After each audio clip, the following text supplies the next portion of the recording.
Patrick Cooch from the Carlton Footy Club. You're listening to the Coaches Panel. James Orko here from the Brisbane Lions. Jason Johannesson from the Western Bulldogs. Luke Parker here from the Sydney Swans. It's Roy Sloane here from the Adelaide Crows, and you're listening to the Coaches Panel. Max Orr, Melbourne Football Club. This is Matt Fyfe from the Fremantle Footy Club, and you're listening to the Coaches Panel. Number one in the 50 most relevant GWS star, and also playing for Victoria in the State of Origin, by the way, Lachie Whitfield.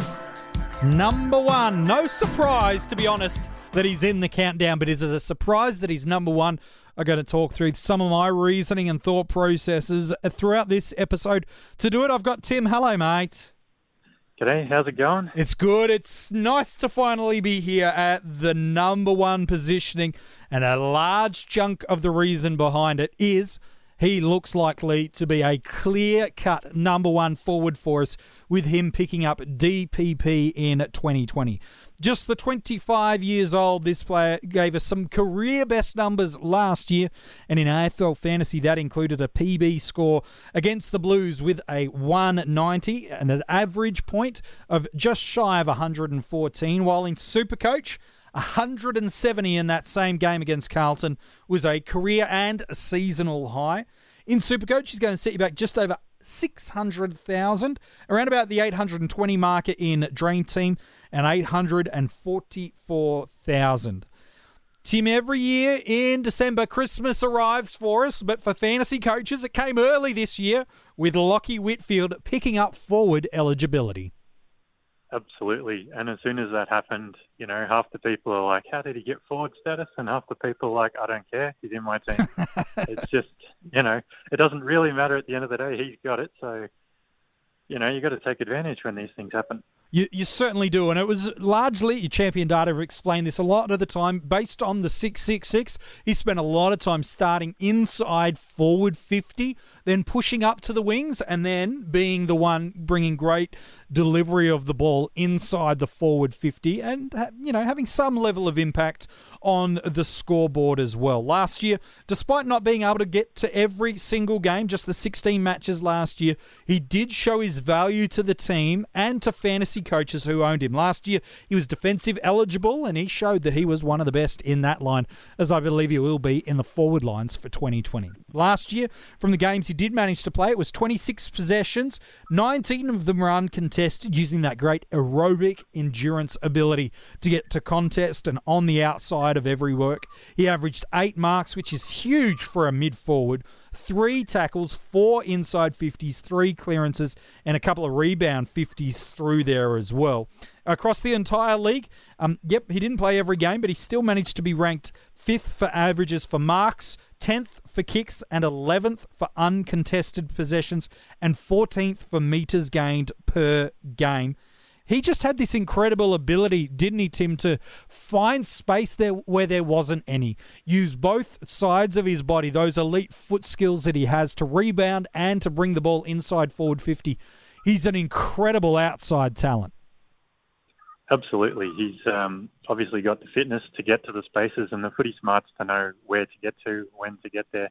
And as you say, he's obviously got the skills that his teammates do look for him, and they do like having the ball in his hands as well. So you sort of got the big trifecta of DreamTeam or SuperCoach point scoring there. If you know how to get there, you've got the ability to get there, and your teammates want to give it to you when you are.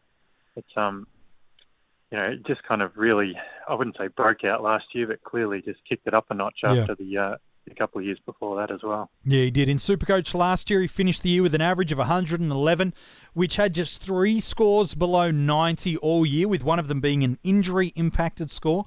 From his 16 games, 11 tons, 5 of them over 120, and a real nice number over 150.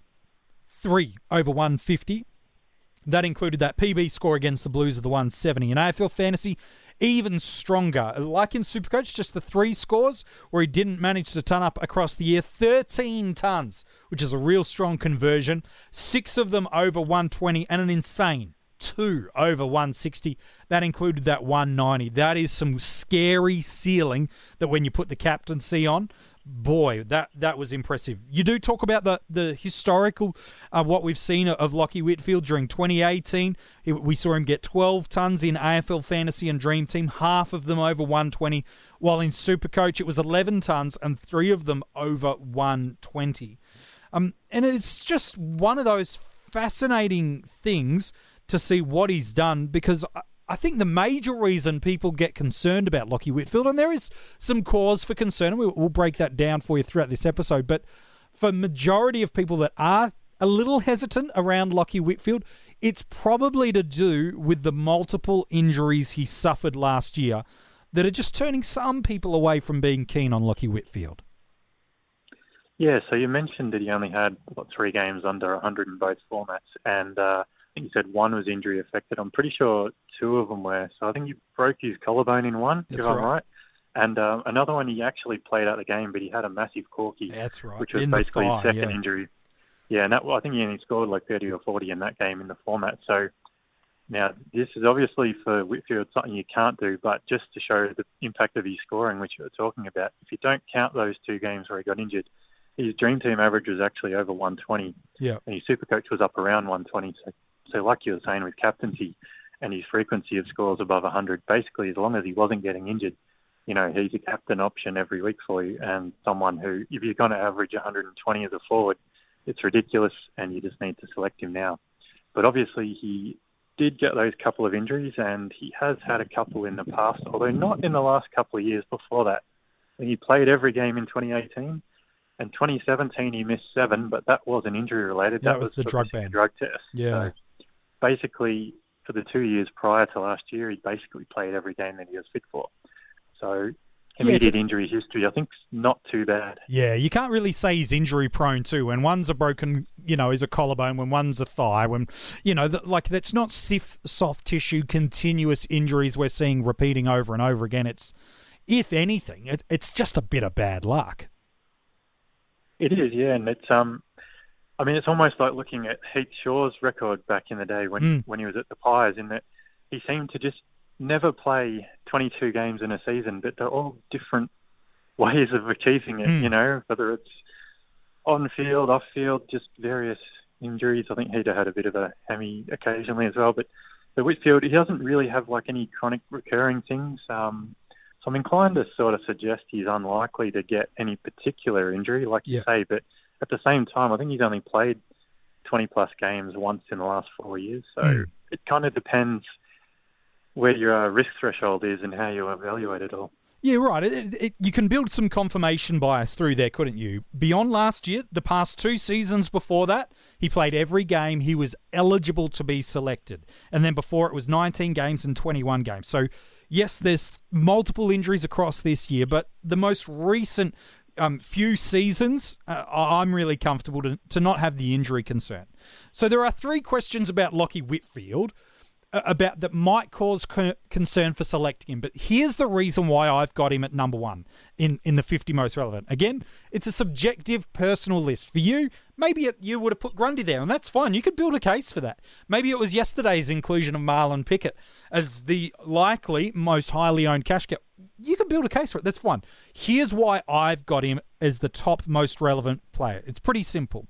In a scoring line in the forwards, he sits well supreme in terms of proven scoring and averages, and more than any other line this year. In any other formats, again, we look at all the formats in totality, not just an isolated one. I see the forward line and the gap between what Whitfield could and should deliver and who's second as a substantial gap across all the formats. Because if I look at all the other lines using all the formats in a combined build, kind of melting pot, I couldn't build a case that if Lloyd's the number 1 defender, for example, I could build a case for a number of players, or at least one being level with him or close to him. I could do the same in the midfield. In the ruck, in Dream Team and Fantasy, I do see a bit of a gap between Grundy and someone like a Gawn, but in SuperCoach, they're very, very comparable. So that's one of the reasons why he's through there, because last season, we had a heap of big forward premiums. Dangerfield, Billings, Kelly, Dunkley, Marshall, Boca. I could do this all day. We've lost them all this year. And the gap from Whitfield to the number 2 is drastic in terms of averages. In AFL Fantasy and Dream Team, it's a 15-point per game gap between what Whitfield's priced at, again, knowing there's some injuries in that have certainly lowered that, to a Toby Green. And then in SuperCoach, it's an 11-point gap to Michael Walters. So for me, he's such a far clear tier above every other forward. So even if he does drop a further 5 to 8 on what he's done, again, knowing there's injury-impacted games in there, I still don't see another forward getting it within 5, maybe 10 points of him. What's your take on that, Tim? Yeah, look, hindsight will reveal all, I guess, at the end of the year. But certainly based on what he was scoring last year and how he was playing, and like you said, the other options who are in the forward line this year, he does seem to have a clear gap on the number 2 forward. So, could someone else potentially jump ahead of him? Look, always. But, are you likely to consistently pick that correct if you polled 100 different people? Most people would say Whitfield is going to be the clear number 1. And that just means if you don't have him and he's the clear number 1, then, you need a reason for that. Yeah, you do. So, let's break down the 3 kind of key things around Lachie Whitfield. The 3 key question marks, and I'm keen to get your take on all of these, Tim. They're this. Is last year an aberration, or in terms of something way out of the blue, or is this the new norm? Second, will there be enough points to go around in a bursting Giants midfield? You could put the injury thing in there if you want to. I'm not going to, but you could put that in there as a caveat. And then the third is, how can is he the new number 1 tag target? So let's break those down through there. Tim, is last year a out-of-the-blue scoring jump? Or, again, as best we can forecast, is this closer to the new norm we're going to see from his scoring? Yeah, it's a big question, isn't it? So certainly it's his highest scoring season to date.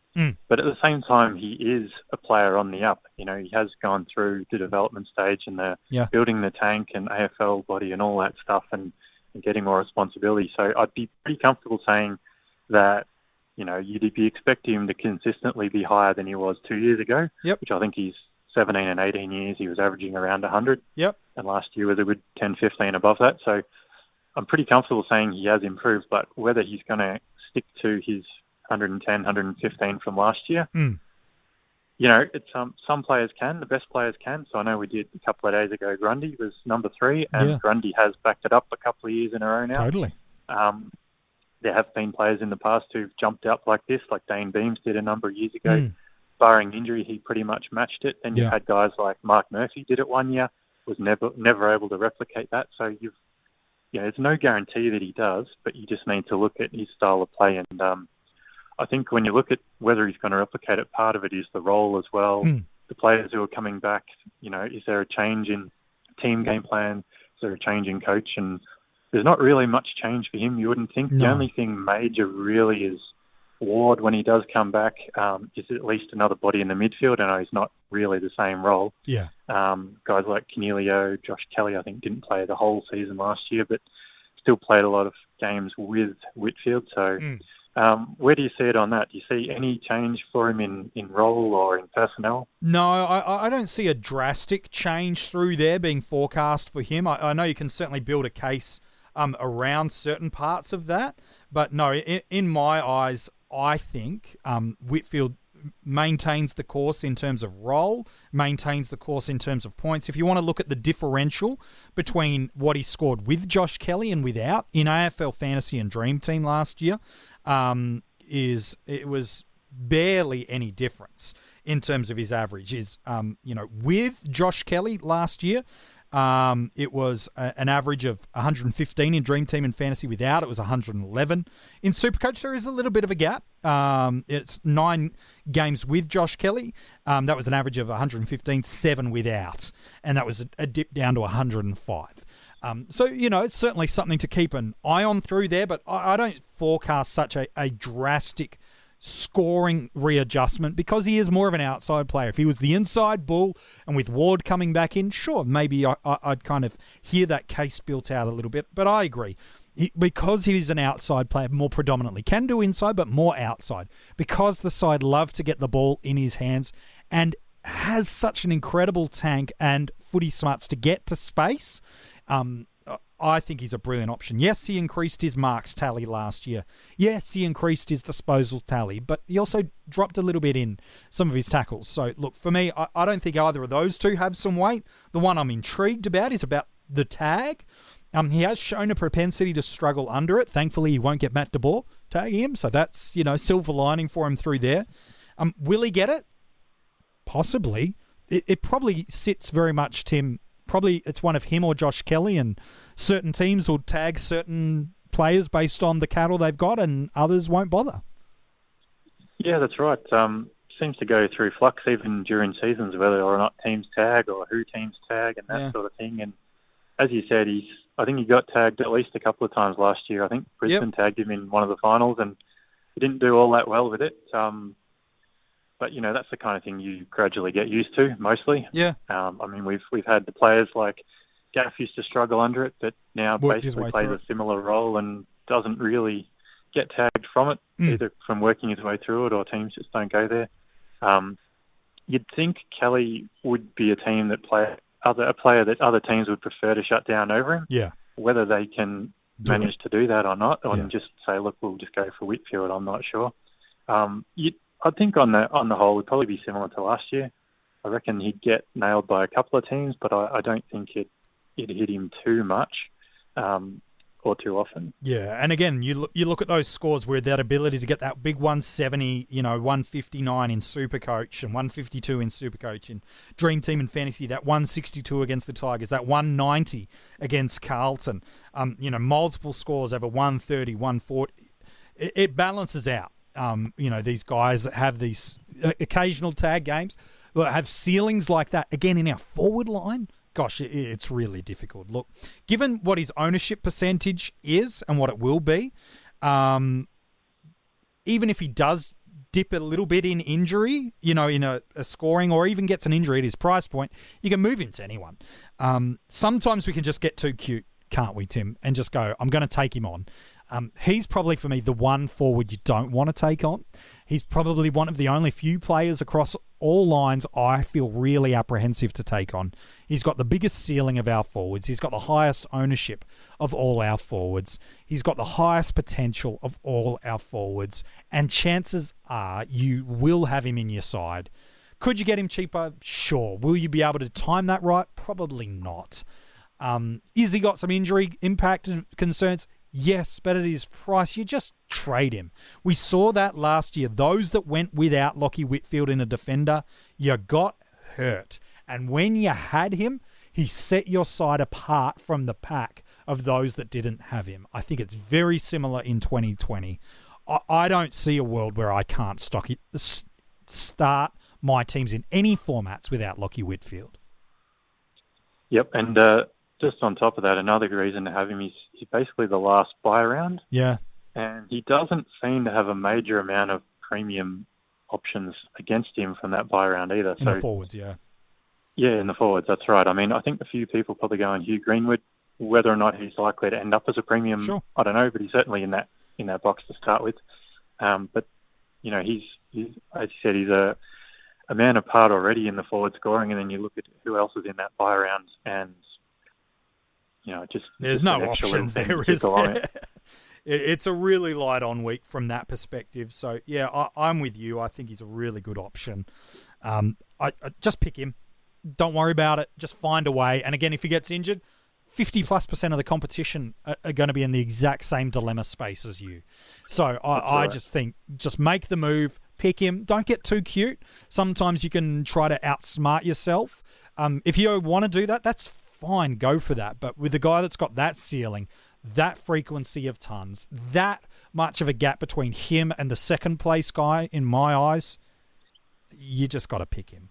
One little thing I just want to mention, just on the injury, I don't think this is going to be a major issue and it won't affect me picking him, but he did have an ankle reconstruction in the off-season, so probably went about 6 weeks without running, I would guess. Yep. He's a pretty fit guy naturally, so will that hurt him come round one? I wouldn't think so, but just something to note. Something to factor. Look, the fact is he's been doing full pre-season throughout January and February. Like we said right at the top of the episode, he's been selected in the stars versus the big V. So, in a very glorified State of Origin match, it's more of a showcase match. GWS wouldn't let him play if he wasn't right. So there's no risk through there. So, yeah, for me, you just pick him, you walk away, you do it, and it's problem solved. Drafts, though, is a bit more fascinating. You can build a case, probably in AFL Fantasy, more than the other formats, although in SuperCoach I'd at least entertain it.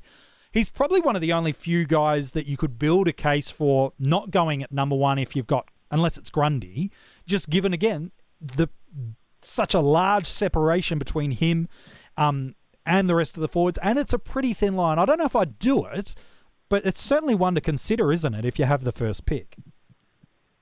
Yeah, look, I don't think you could really have a go at anyone who took Whitfield at pick one. Yeah. Which is just fair rap on the guy. So, obviously, we said the other day that we'd have Grundy as number one, and I think, as you said, most people are going that route. But, Look, given the gap, he'd certainly, if not number one, be in contention for pick two. Yep. Basically, he's going to go in the first few picks. If you don't have an early pick, you're not going to get Whitfield in the draft. No, if you want to trade for him, you're going to have to pay through the nose to get him. So, absolutely. Definitely at the top end. Yeah, he's going inside the top two, probably maybe at a squeeze top three in most drafts, depending on the format you choose to play. So if you're not got a pick in there, just don't even think about it, because he's not going to slide to 5, 6, 7, 8 in the vast majority of drafts. In a keeper league, though, what's his value at? Is now the time to trade him, or is it just because he's so good in an existing keeper league? Do you got him last year as a defender, you get him this year as a forward? There's actually still every chance he maintains the same role and keeps forward eligibility, isn't there? There is, definitely. Look, keeper league's an interesting one on the question you said, do you keep him or trade him? Naturally, you wouldn't want to trade a guy like this. But at the same time, if you think about it, this is probably the highest his value is ever going to be. Yes. Because every year after this, he's a year older. I think he's 25. So next year he's 26 and 27, and people slowly start to pay less and less the older guys get. He's got forward status. Will he keep it next year? Look, as you said, definitely good. Not 100% guarantee. So if next year he's a 26-year-old mid, he's suddenly worth less to you in a keeper than he is as a 25-year-old forward. Yep. So if you did want to get value out of him, this is probably the most you're ever going to get. But having said that, if you're any chance of winning it this year, or if you just enjoy having good players in your keeper team, then I wouldn't trade him. Yeah, no, I think so. That's pretty fair too. Hey, Tim, appreciate you giving us your thoughts today on the number one most relevant player, Lachie Whitfield. No worries. And thank you ultimately to you too for spending the past 50 days with us talking about the players I think are among the most relevant players across SuperCoach, DreamTeam, AFL Fantasy and the draft formats. Whether or not you agree or disagree with me is largely by the by. It's all about having a conversation in the preseason about these incredibly valuable and relevant players and looking at all the possibilities that could take place for us in the 2020 season. But now, the real stuff begins. The preseason games are on the very edge of the doorstep for us. We finally get to see clubs versus clubs. We get to see what new coaches have been working on with game styles and structures. We get to see the different players coming in and playing new roles. And we get, for our first time ever, an opportunity to watch our cash cows have a crack at the elite level, albeit at not the same intensity. The preseason might have just been bubbling away for you, but now it goes full gear. We'll be covering every single game at coachespanel.tv with our analysis of the Marsh preseason. All of the strategy you're going to come to know and love will be dropping, and our weekly roundtable conversations, they commence from now. Thanks for spending the past 50 days with me and various members of the Coaches Panel, and a huge shout out to every single person that's been a guest on these podcast episodes. The fantasy footy community, you're an incredible, beautiful group of people, and we're glad to have you as a part of the Coaches Panel family, and we get to be a part of the fantasy community, which we love so much. The preseason is here now. Bring it on.